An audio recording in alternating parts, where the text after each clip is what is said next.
Hello, it is November 1st. I had a lot of fun doing the prompts from October, and I kind of wanted to continue that into November. So I looked up if there was any art-themed prompt list that people do in November, and I found what is called Huevember. So let's get started. So this is the prompt list I'm going to use. I briefly read through all of them. I like most of them. I'll probably change a couple as the days approach, but I really like this list because it gave me not only a color, but also a prompt word. So today is a green and the word lantern. I think how I want to approach this month is I want to do one big piece of paper that I add to throughout the month. So I have my color pencils up here, and then I also just got in acrylic markers. I know nothing about this brand, but I figured I was gonna get the brand that had the most color options because my issue with acrylic markers in the past is that you can't mix colors very well. And I like having all the options.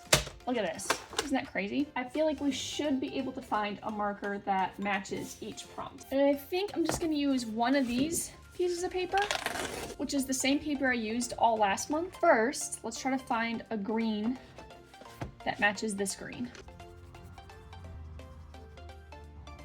This one, right? Okay, so we have one color pencil. Ooh, I like that. 687.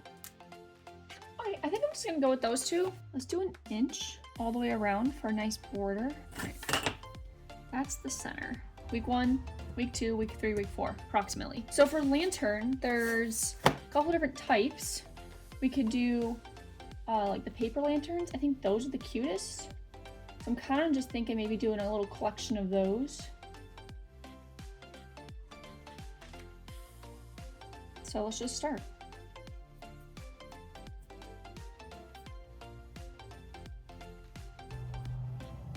Oh, that's right. They have like a plume on the top because obviously the hot air would just go straight out of these. So that's not right. Let's do them more of this chef hat shape and then have one of them where you can see the bottom. Or else I just don't think you're gonna know what these are.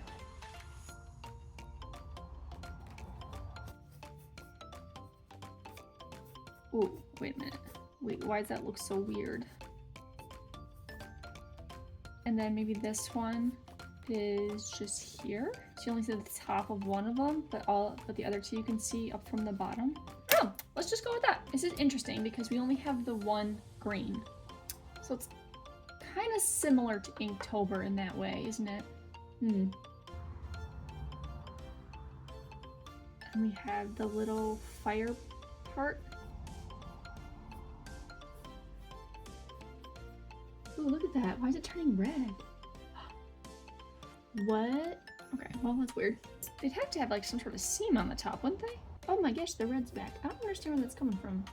Top of it would be a little bit darker just because the fire's in the center. And then we might have to use white for this. I'm not gonna use black, but we use white. Ooh, these are nice and pigmented. Oh, I'm so excited about that. Oh my gosh. Right over that red. I'm just gonna say these probably meet in a point. That would make sense. So then what if we color in this part and then use the pencil to help give more dimension? I'm gonna color this in. Because if we learned anything from last month, it was just color everything in and worry about it later.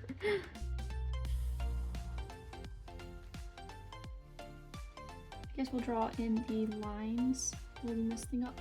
Funny, I was going into this month thinking this will be so fun to get away from just doing black and white, be able to have some color. But you know what?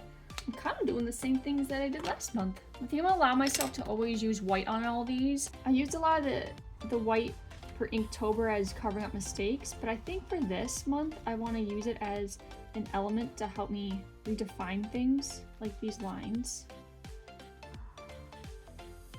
And then we will go back in with the green. Give that a second to dry. Oh, maybe that'll help me color with the pencil. Oh, it is kind of nice. Oh, wait. I took literally one semester of art classes at a community college several years ago. That is the extent of my art education. But one of the things we did was we did a monochromatic painting. You could use one color and then you could use black and white. And I chose yellow ochre, and it was really cool to see how that one color gave me greens and blues and just other colors just by blending it with black or white. So I'm thinking maybe I can do something similar with these because they're basically tiny monochromatic paintings, right? So yeah.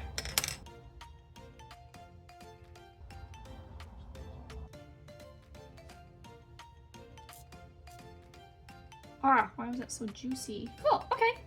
Well, I think that's good. I might come back on a different day and add more definition as I kind of figure out the style that I want to do, but I think that's what I'm going to do for today. So thanks for joining me on the first day of Huevember, and I will see you guys tomorrow. Bye!